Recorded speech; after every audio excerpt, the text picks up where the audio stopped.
Hello student, कैसे हैं? उम्मीद है कि आप अच्छे होंगे। जैसे कि मैं बतला दूं कि आज हम लोग जो चर्चा करेंगे 2013 में पूछे गए प्रश्न। इससे पहले आप ब्रेन स्टेशन आर पर 2011 और 2012 का क्वेश्चन देख चुके हैं। 2011 में 18 प्रश्न पूछे गए थे और हमें उम्मीद है कि आपको ये 18 प्रश्न का उत्तर भी याद होगा। और 2012 में जो हम पढ़े थे 19 प्रश्न जो हम लोग कल चर्चा भी किए थे, और हमें उम्मीद है कि आप ये दोनों ईयर का आप क्वेश्चन और आंसर कंप्लीट कर लिए होंगे। जैसा कि मैं बतला दूं, कमेंट में रमाकांत कुमार जो प्रश्न पूछा गया था उन्होंने अपना जवाब दिया था। मैंने पूछा था कि भारत में पाया जाने वाला जीव कौन है, तो रमाकांत कुमार ने सबसे पहले कमेंट करके बतलाया था घड़ियाल। तो बहुत अच्छा है रमाकांत कुमार जी, आप मेहनत करते रहिए और इसी तरह से हम उम्मीद करते हैं कि आपका मेहनत सफल भी होगा और आपका रिजल्ट आपके उम्मीद से बेहतर भी आएगा। दूसरा प्रश्न जो हम पूछे थे कि कार्ल मार्क्स का जन्म कब हुआ था, जिसमें आकाश कुमार ने जवाब दिया है कमेंट में जाकर कि कार्ल मार्क्स का जन्म जर्मनी में हुआ था। उम्मीद करते हैं कि आकाश कुमार का भी पढ़ाई बहुत ही बेस्ट होगा और आप इसी तरह से मेहनत करते जाए। हमें उम्मीद है कि आप इस क्वेश्चन बैंक के माध्यम से भी आपकी कम से कम तैयारी में सहायता मिलेगी। तीसरा प्रश्न जो था जालियांवाला बाग हत्याकांड, हमने पूछा था कि जालियांवाला बाग हत्याकांड कब हुआ था, जिसके कमेंट में जवाब आया था बिट्टू कुमार का, जिन्होंने 13 अप्रैल 1919 में बतलाया है। हम उम्मीद करते हैं कि आप इसी तरह से मेरे प्रश्नों का जवाब आप कमेंट में भी देते रहेंगे। और आज थोड़ा सा फिर अगले दिन के लिए आज 4-5 प्रश्न हम आपके सामने रखते हैं और उसका जवाब आप जाके कमेंट में दीजिएगा, ताकि फिर जब हम कल हम बतलाएंगे आप लोग के सामने कि किन किन बच्चों ने जवाब दिया। उससे पहले मैं अपने सीताराम सर को भी बधाई देना चाहता हूं कि उन्होंने प्रोत्साहन किया है कमेंट के माध्यम से। धन्यवाद सीताराम सर, और आपको बधाई भी हो कि आपने बीपीएससी एग्ज़ाम पास करके आज सरकारी जॉब कर रहे हैं। मेरी तरफ से आपको भी बहुत बहुत शुभकामनाएं और बधाई। तो चलिए अगला प्रश्न आपको सामने हम रख देते हैं कि आपका जवाब देना है और कमेंट बॉक्स पर जाके जवाब दीजिएगा। 3-4 प्रश्न आपके सामने है। पहला प्रश्न आपके सामने है कल के लिए, याद रखेंगे कि पक्के दृष्टि के, आप याद रखेंगे पक्की सड़कों की दृष्टि से पहला राज्य कौन सा है। पक्की सड़कों की दृष्टि से पहला राज्य का नाम बताएंगे। दूसरा प्रश्न आपके सामने मैं बतला दूं, अंकोरवाट मंदिर का निर्माण किसने करवाया था। इसका जवाब भी आप कमेंट बॉक्स पर देंगे, जाकर आराम का ये का जवाब देंगे कि अंकोरवाट मंदिर का निर्माण किसने करवाया था। तीसरा प्रश्न, खरीफ फसल, 3 खरीफ फसल का नाम दीजिए कमेंट बॉक्स पे जाकर, और हम उम्मीद करते हैं कि जब कल मैं आपका कमेंट पढ़ूंगा तो आपका भी नाम मैं अपने अगले वीडियो में लूँगा, और हम उम्मीद रखेंगे कि आप ज़रूर इस वीडियो को देखने के बाद कमेंट करेंगे। तो चलिए आज हम पढ़ेंगे 2013 में पूछे गए कुल ऑब्जेक्टिव। मैं आपके सामने यहाँ पर बतला कि 15 ऑब्जेक्टिव आपको 2013 में पूछे गए हैं। जैसे कि हम पहले भी जानते हैं, इतिहास, भूगोल, लोकतांत्रिक राजनीति और आपदा प्रबंधन से पूछा गया है। कुल 15 प्रश्न आपके सामने हैं, देखने को मिलेगा। और 2015 के जब हम 13 के बाद 2014 का प्रश्न बतलाएंगे तो हम उम्मीद करते हैं कि आप इसको कल तक कंप्लीट कर लेंगे। तो चलिए पहला प्रश्न आप लोग के सामने हम रखते हैं कि जनसंख्या का घनत्व सबसे अधिक कहाँ होता है। देखिए, जनसंख्या का घनत्व सबसे अधिक कहाँ पर होता है, आप बतलाएंगे कि जनसंख्या का घनत्व सबसे अधिक कहाँ होता है। अब इसका तो ऑप्शन पर निर्भर करता है कि ऑप्शन क्या देता है, लेकिन इसमें ऑप्शन दिया था कि महानगर, नगर, गांव और कस्बा। तो आपको पता होगा कि जनसंख्या का घनत्व सबसे पहले ज्यादा महानगर में होता है। तो जनसंख्या का घनत्व सबसे अधिक कहाँ होता है, महानगर में। याद रखेंगे कि जनसंख्या का घनत्व सबसे अधिक कहाँ होता है, याद रखेंगे महानगर में। आपसे पूछेगा जनसंख्या का घनत्व सबसे अधिक महानगर में होता है, पहला प्रश्न। दूसरा प्रश्न आपके सामने इस साल भी हो सकता है इस प्रश्न देखने को मिल जाए आपको।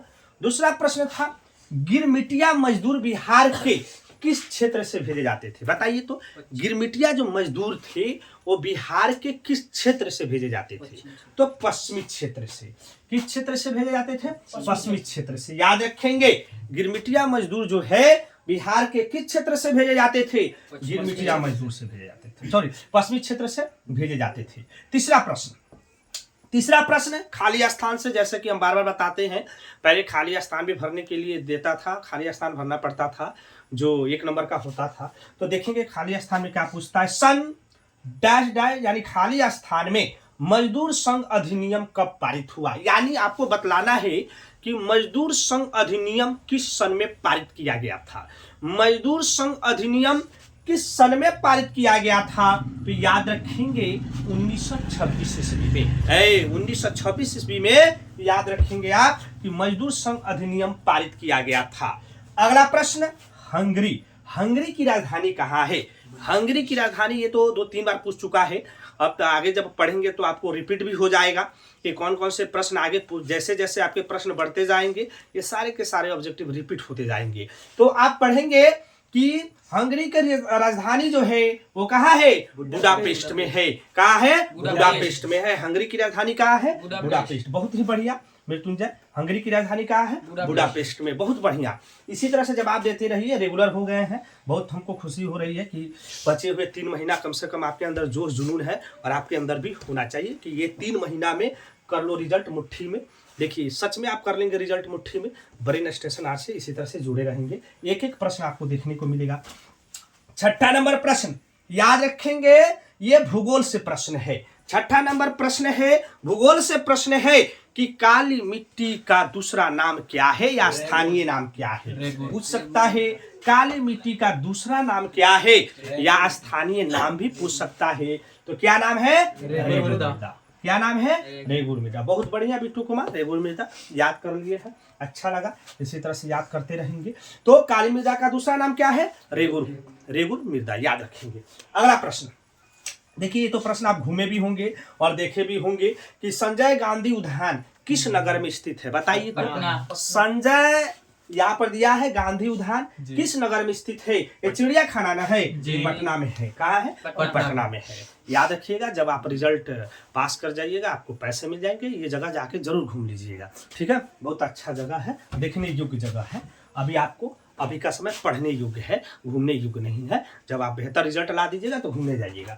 तो चलिए, संजय गांधी उद्यान किस नगर में है? पटना। और बहुत ऐसे बच्चे हैं घूम भी लिए होंगे, उनके लिए भी बहुत अच्छी बात है। गुजरात याद नहीं करना पड़ेगा ये अगर पूछ देगा तो। अगला प्रश्न देखेंगे, गुजरात के डैश डैश में, यानी खाली स्थान में सौर ऊर्जा का आधुनिक उपकरण बड़े स्तर पर लगाया जा रहा है। देखिए पूछ रहा है कि गुजरात के किस स्थान पर यानी सौर ऊर्जा का आधुनिक उपकरण बड़े स्तर पर लगाया जा रहा है? बताइए तो। भुज। क्या याद रखेंगे? भुज। याद रखेंगे कि गुजरात के खाली स्थान में सौर ऊर्जा का आधुनिक उपकरण बड़े स्तर पर लगाया जा रहा है। वह स्थान का नाम क्या है? भुज। उस स्थान का नाम क्या है? भुज। याद रखेंगे। अब आए 8वां नंबर प्रश्न। 8वां नंबर प्रश्न है, बताइए बिना सोचे समझे कि इसको याद भी नहीं करना कि बिहार का सबसे बड़ा नगर कौन सा है?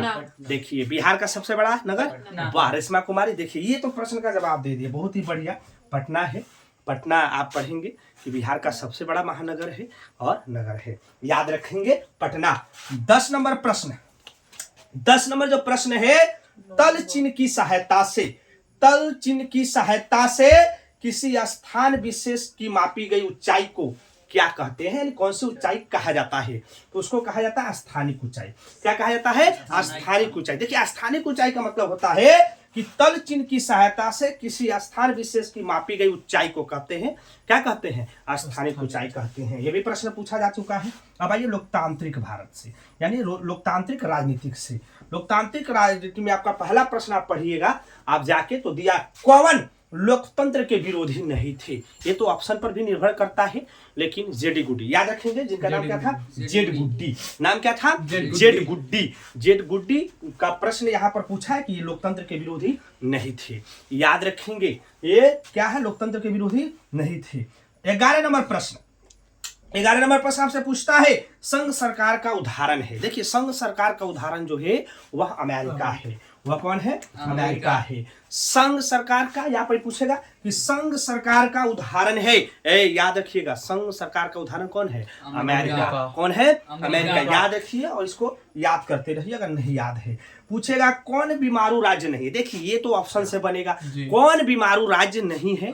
आपको पता होगा कि कौन कौन बीमारू राज्य है, तो जाइए कमेंट बॉक्स में इसका जवाब दीजिए और कल जो बतलाएगा उनका नाम हम आपके सामने रखेंगे कि पहले जवाब कौन देता है, कि कौन यहाँ पर पूछ देगा बीमारू राज्य है। अगर आपको पता है कि कौन बीमारू राज्य है तो उसको छाट दीजिएगा, वो नहीं है तो आपको पूछे गए प्रश्न 2013 में कर्नाटक दिया है तो कर्नाटक बीमारू राज्य नहीं है। याद रखेंगे कौन बीमारू राज्य नहीं है, याद रखेंगे कर्नाटक। और ऐसे प्रश्न ऑप्शन से ही बनते हैं, रटने से नहीं बनते हैं। हो सकता है कर्नाटक की जगह पर महाराष्ट्र डाल दे, तमिलनाडु डाल दे, उससे तो बेहतर है कि आप पता कर लीजिए कि कौन कौन बीमारू राज्य है।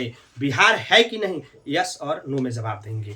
बिहार है कि नहीं बीमारू राज्य, यस और नो में जवाब देंगे। आगे देखेंगे 13 नंबर, उपभोक्ता अधिकार दिवस कब मनाया जाता है? उपभोक्ता अधिकार दिवस कब मनाया जाता है? उपभोक्ता अधिकार दिवस कब मनाया जाता है? याद रखेंगे उपभोक्ता अधिकार दिवस 15 मार्च को मनाया जाता है। उपभोक्ता अधिकार दिवस कब मनाया जाता है? 15 मार्च को। याद रखेंगे उपभोक्ता अधिकार दिवस 15 मार्च को मनाया जाता है। आपदा प्रबंधन से 14 नंबर प्रश्न देखते हैं। आपदा प्रबंधन से हम 14 नंबर प्रश्न देखते हैं। 14 नंबर प्रश्न में कहता है कौन प्राकृतिक आपदा नहीं है? कौन प्राकृतिक आपदा नहीं है? तो आपको पता होना चाहिए ना कि प्राकृतिक आपदा किसे कहते हैं और उसके एग्जाम्पल भी आपको कुछ पता होना चाहिए। तो बस आप याद कर लीजिए, बताइए 4 प्राकृतिक आपदा का नाम जाइए और उसका जवाब दीजिए कमेंट बॉक्स में कि कौन से 4 प्राकृतिक आपदा है। लेकिन जो प्रश्न पूछे गए हैं उस प्रश्न में आतंकवाद ऑप्शन दिया है, आतंकवाद प्राकृतिक आपदा नहीं है। आतंकवाद जो है वह प्राकृतिक आपदा नहीं है। याद रखेंगे आतंकवाद प्राकृतिक आपदा नहीं है। और अंतिम प्रश्न देखेंगे 16 नंबर, कृषि सुखाड़ कब होता है? कृषि सुखाड़ का मतलब आप तो ऐसे जानते होंगे। कृषि सुखाड़ कब होगा? तो कृषि सुखाड़ कब होता है? जल के अभाव के कारण। कब होता है? जल के अभाव के कारण। कृषि सुखाड़ कब होता है? जल के अभाव के कारण कृषि सुखाड़ होता है। तो यह 2013 में पूछे गए प्रश्न थे। यह 2013 में पूछे गए प्रश्न थे। कल जब हम मिलेंगे आपके साथ 2014 में कुल पूछे गए वस्तुनिष्ठ प्रश्नों के साथ, हमको उम्मीद है कि इतने सारे प्रश्न आप घर बैठे रिवीजन करते होंगे। धन्यवाद। जय हिंद।